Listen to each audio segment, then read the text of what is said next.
Horror कहानियां थी। काला जादू। अपने बेटे रिशु के माथे से टपकते हुए पसीने को देखकर सविता की हालत खराब हो गई। ऐसा आज पहली बार नहीं हुआ जब रिशु नींद से घबरा कर जागा है। हाय मेरा बच्चा, न जाने किसकी नजर लग गई है तुझे। जब से मेरे बच्चे ने 10वीं के एग्जाम में स्कूल टॉप किया है तब से रोज बुरे बुरे सपने आने लगे हैं।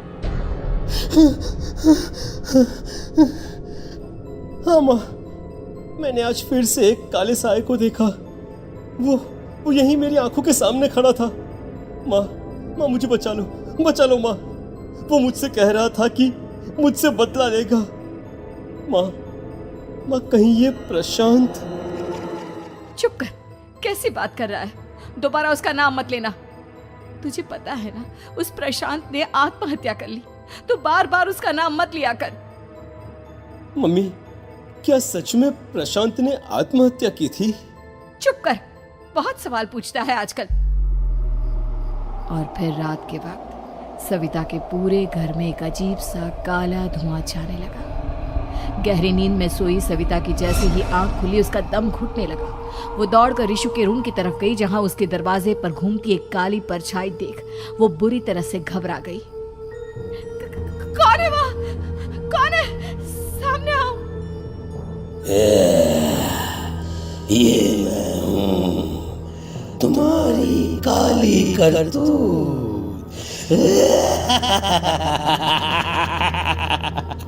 और अब मैं तुम्हारे बेटे को ले जाने आया हूँ।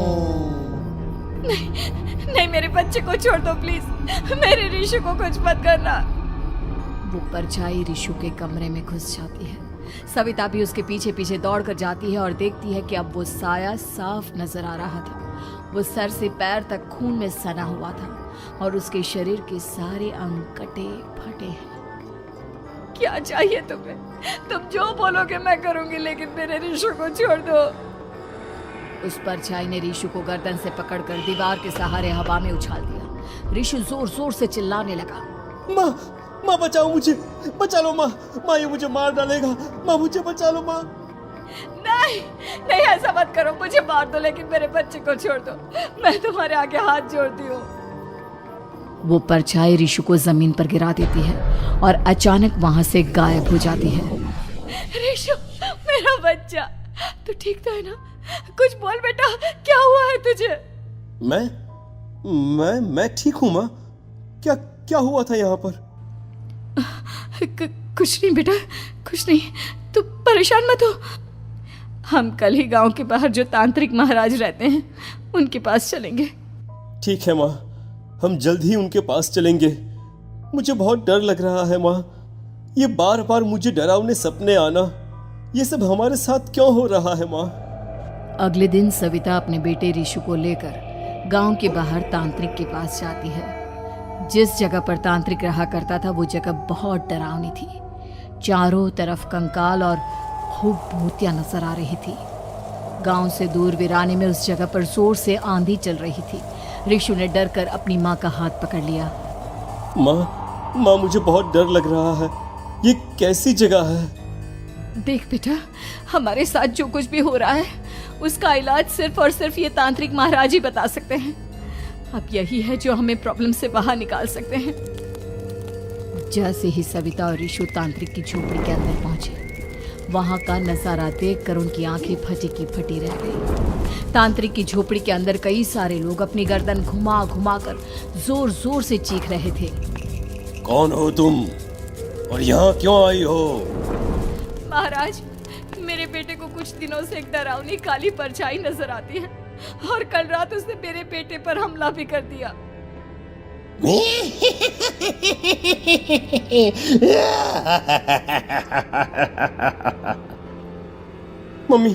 मम्मी हमें यहाँ से चलना चाहिए। ये जगह मुझे ठीक नहीं लगती। नहीं बेटा, ऐसा नहीं कहते। रुक जाओ, 2 मिनट के लिए रुक जाओ। क्या कहा? काली परछाई? तुम्हारे बेटे पर किसी काली परछाई ने हमला किया?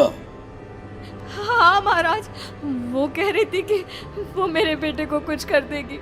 कोई उपाय बताइए महाराज, मेरे बेटे के साथ कुछ गलत नहीं होना चाहिए। तुमने किसी दूसरे के साथ गलत किया है तो तुम्हारे साथ भी गलत होकर ही रहेगा। तुमने किसी की जान ली है, किसी को मार डाला है तुमने। नहीं महाराज, मैंने ऐसा कुछ नहीं किया, मैंने किसी की जान नहीं ली।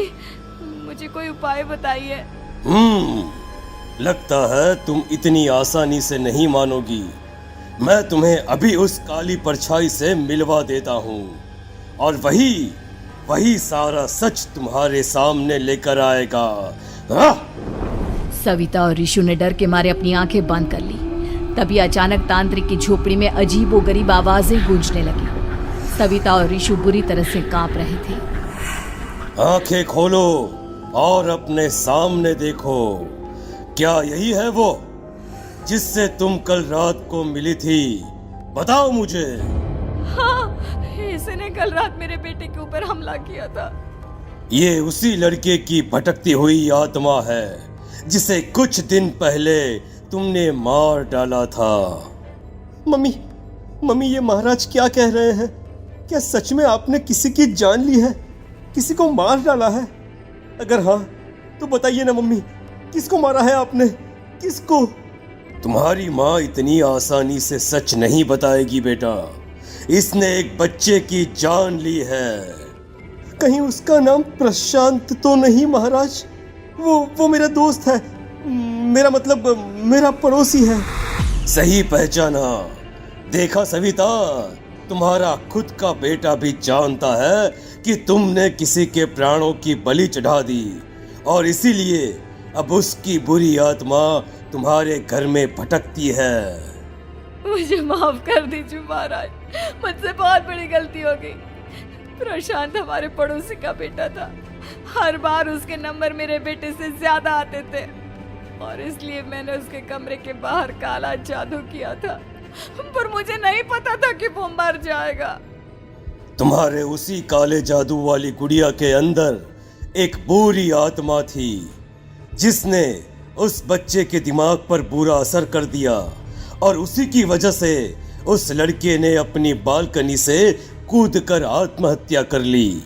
इसकी वजह सिर्फ और सिर्फ तुम हो, तुम। नहीं महाराज, जो कुछ भी हुआ मुझे नहीं पता था कि प्रशांत अपनी जान दे देगा। प्रशांत की आत्मा इस वक्त तुम्हारे सामने खड़ी है, हमसे बात करना चाहती है। बोलो क्या कहना चाहते हो? मैं जीना चाहता था, बड़ा होकर कुछ बनना चाहता था। आपके बेटे से मुझे कोई परेशानी नहीं थी। अरे वो तो मेरा अच्छा दोस्त था। मुझे माफ कर दो बेटा, मुझसे बहुत बड़ी गलती हो गई, मुझे माफ कर दो। माफ करने से मुझे वापस जिंदगी नहीं मिल जाएगी। मेरे माँ बाप आज भी मेरे लिए रोते हैं। आपने मेरे साथ बहुत गलत किया है, बहुत गलत। और तभी अचानक प्रशांत की आत्मा वहां से गायब हो जाती है। सविता जोर जोर से रोने लगती है। सुन लिया तुमने? ये तुम्हारे अपने ही किए हुए पाप हैं जो इस तरह से तुम्हारे सामने आ रहे हैं। माँ, ये आपने अच्छा नहीं किया।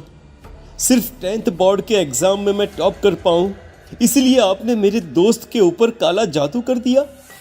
नहीं मम्मी नहीं, अब हम कभी खुश नहीं रह पाएंगे, कभी नहीं। मेरे दोस्त की आत्मा को कभी शांति नहीं मिलेगी मम्मी, कभी नहीं। लेकिन मैंने जो कुछ भी किया सिर्फ तुम्हारे लिए किया।